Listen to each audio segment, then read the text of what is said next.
Salut les gourmands, on passe à la partie 2 de la vidéo sur l'identification des plantes avec Maxime Leloup. Salut. Alors dans la dernière vidéo, Maxime, tu nous as expliqué comment optimiser l'utilisation d'un des outils d'identification de plantes qui est l'application pour téléphone. C'est ça. Et c'est vrai que moi c'est une technique que j'utilise beaucoup et puis je couple ça en fait avec l'observation quand je fais mes balades et que j'identifie des plantes comestibles qui sont naturellement présentes dans l'environnement, je me base sur la reconnaissance intuitive de plantes que j'ai déjà croisées. Mais c'est une méthode qui peut présenter ses limites, notamment quand on sort de l'environnement dont on a l'habitude. Donc là, tu vas peut-être nous expliquer un autre outil qui est un petit peu plus fiable. Oui, exactement. Alors la dernière fois, on avait dit qu'il y avait deux outils qu'on allait vous présenter. Donc d'abord PlanteNet avec le téléphone et puis la fameuse Petite Flore de France. Donc c'est une des flores qui est disponible pour le territoire français. Alors c'est une flore qui ne contient pas toutes les espèces qui sont présentes sur le territoire français, mais 1000 espèces.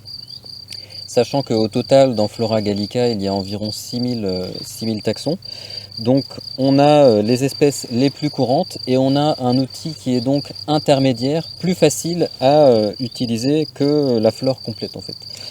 Eh ben, je te propose qu'on prenne un exemple de plante et puis que tu nous expliques comment ça marche. Oui. Allez, on y va.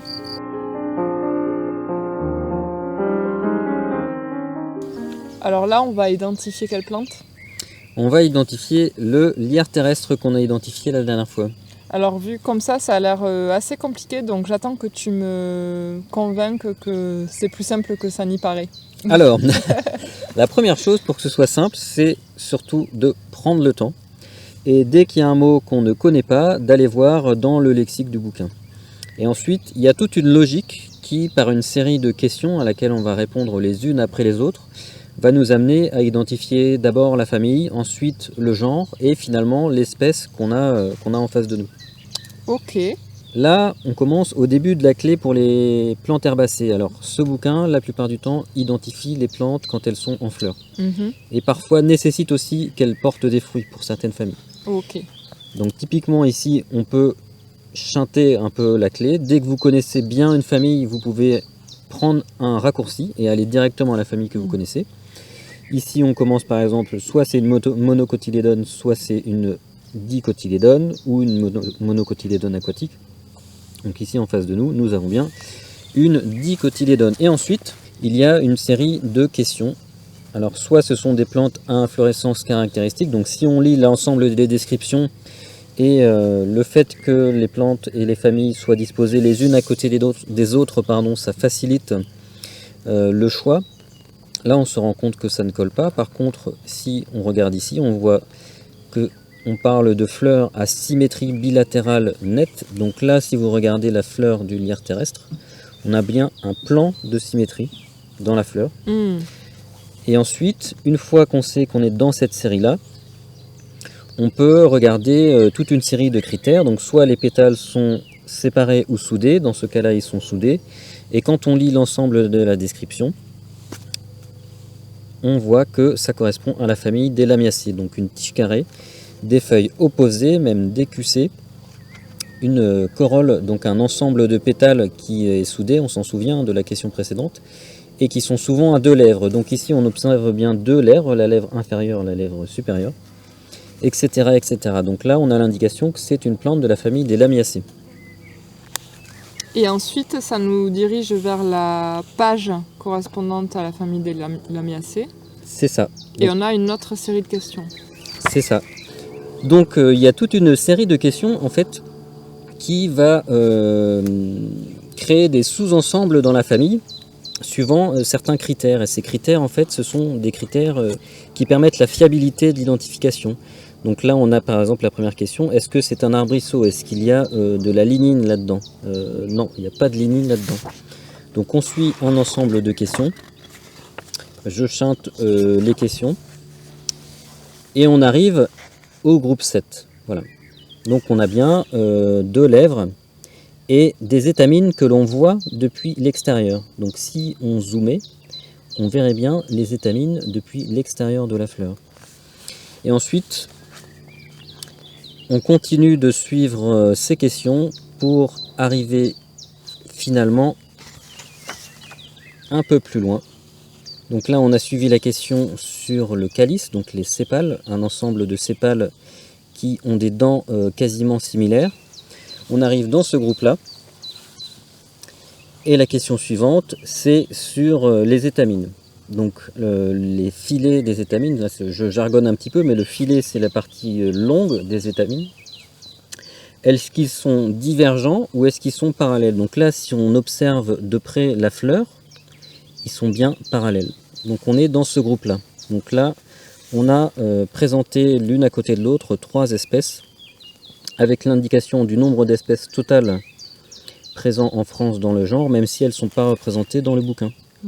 Et voilà. Et au fur et à mesure des questions, on arrive au lierre terrestre. Donc pour ce lierre terrestre, on a tous les critères qui ont été proposés par les questions, qui permettent de confirmer l'identification. Et une fois qu'on est arrivé à cette proposition, on peut vérifier avec l'écologie de l'espèce et des données de répartition. Par exemple, si vous avez un petit soleil, c'est des plantes méditerranéennes. Et vous avez aussi l'altitude, et puis les fameuses données d'écologie, donc demi-ombre, hygrocline, donc c'est une plante qui aime les lieux humides, riches en azote.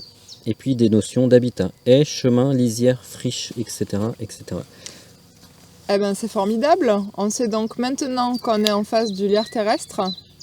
Comment est-ce qu'on peut savoir si le lierre terrestre est comestible? Alors là, c'est une autre question à laquelle les outils d'identification ne peuvent pas répondre. Et il faut aller chercher d'autres références. Donc finalement, c'est quoi le meilleur outil entre l'application et la petite flore? Alors, en fait, le meilleur outil, ça va être la combinaison des deux. Donc, vous allez avoir à la fois PlanteNet sur votre téléphone, donc un objet qui est pas très encombrant, qui est plutôt léger, une proposition qui est plutôt rapide, mais qui est limitée, parce qu'elle ne va pas vous expliquer pourquoi ce serait cette espèce. Et ensuite, vous avez la deuxième option, donc qui est un peu plus encombrant, un peu plus lourd, mais par contre qui va vous faire suivre un cheminement avec des critères précis et qui va, en plus de vous donner l'espèce, tout au long du cheminement vous dire mais pourquoi finalement c'est cette famille, pourquoi c'est ce genre et pourquoi c'est cette espèce. Et donc finalement c'est quand même assez accessible, hein. On peut l'amener facilement dans un sac à dos en balade. Donc Oui. On vous encourage à l'utiliser, hein. Vous pouvez nous expliquer en commentaire si vous avez déjà l'habitude d'utiliser une flore et si vous débutez, faites-nous des retours pour savoir si vous avez rencontré certaines difficultés, si oui, lesquelles, ou est-ce que c'est plutôt satisfaisant. Avant de se quitter, Maxime, est-ce que tu peux peut-être nous parler de tes projets?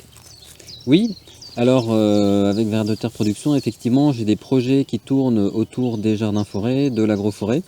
Donc l'un des projets, c'est l'atelier jardin-forêt, donc qui est un lieu, une place, un espace vidéo dans lequel on peut faire venir en France un certain nombre de regards, d'expériences, de discours qui sont pas encore trop présents en France sur les jardins-forêts.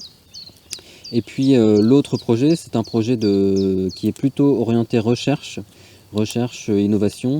Et l'idée, c'est d'aller chercher des indicateurs agroécologiques, des indicateurs de fonctionnement des agroforêts, pour pouvoir faire un suivi et avoir des systèmes qui sont plus performants sur le plan environnemental, sur le plan agronomique.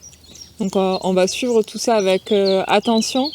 On te retrouve donc sur les vidéos de Vers de Terre Production et puis aussi sur le groupe Telegram Jardin Forêt. Oui. On va mettre les liens dans la description. Et puis en attendant, on vous dit à très bientôt pour de prochaines vidéos à la Forêt Gourmande. À bientôt. Salut.